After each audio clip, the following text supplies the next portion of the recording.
Merhaba, ben Doktor Ayşegül Çoruhlu. Size evime çok yakın olan bu oksijen bahçesi Maçka Parkı'ndan sesleniyorum. Oksijenden bahsettim ama konuyu oksijene bağlamayacağım. Aslında elektronlardan bahsedeceğim. Elektronlarla parkın ne alakası var derseniz, parkların içindeki çimler, hele de hafif ıslaksa, oradaki ağaçlar, bunların hepsi bizim bedava elektron kaynaklarımız. Elektronu parktan almanın ne önemi var? Topraktan almanın ne önemi var derseniz o zaman konu bir tık daha uzuyor. Şimdi bizim canlılığımız vücudumuzda ne kadar elektron fazlalığı olduğu ile ilgili. Elektron fazlalığı bizim net negatif charge, yani negatif elektrik yükümüzün fazlalığı anlamına geliyor. Bütün hücre membranları net negatif charge'ları yüksek olduğu zaman daha sağlıklılar, daha birbirleriyle iletken haldeler. İşte immün sistemden daha az kaçabiliyorlar, daha doğru davranıyorlar. Bütün hormonlar reseptörleriyle hücre membranlarının elektrik voltajı daha iyi olduğu zaman oluyor. O iyi rakamında negatif charge, yani eksi yükün fazlalığından bahsediyoruz.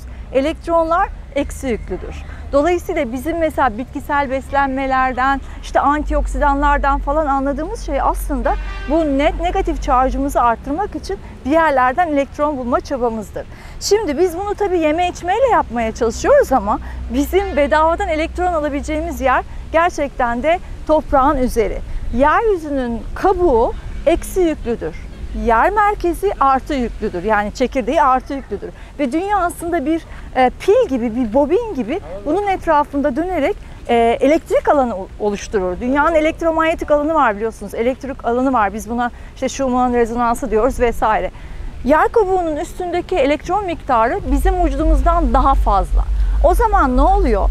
Benim ayağımın altında porlar dediğimiz küçük küçük delikler var. O porları nereden biliyoruz? Mesela avuç içimiz, ayaklarımızın altı terleyebilir değil mi? Orada bir takım açık alanlar var. Teri oradan atabiliyoruz gerektiği zaman. İşte o açık alanlardan biz toksinleri attığımız yer ya orası. Toprağa bastığımızda da topraktan aldığımız elektronlar yine o toksinleri nötralize etmiş oluyor. Elektronlar nerede çoksa az oldukları yere doğru akarlar. Bizim gövdemizde her şekilde ne kadar sağlıklı olursak olalım topraktan, yani yeryüzünden daha az elektron var. O yüzden 20 dakika ıslak çime, kuma, deniz kıyısında toprağa basmak, hatta ağaçlara sarılmak bize bedavadan bu net negatif charge'ımızı arttıracak elektronları verir.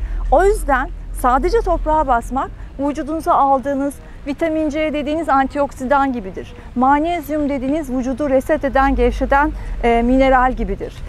Ya da işte bütün morlardan aldığımız antioksidanlar sağlık için iyidir diyoruz ya, onların hepsi gibidir. Ve hakikaten insanlar toprağa basarak elektron alabilirler ve antioksida olabilirler. İşte çıplak ayakla gezelim, doğada, ormanda olalım, deniz kıyısında olalımın mantığının altında bizim hücrelerimizin zarlarındaki voltajı daha yüksek negatif değere, olması gereken ideal negatif değere getirebilmek için aldığımız elektronlardır.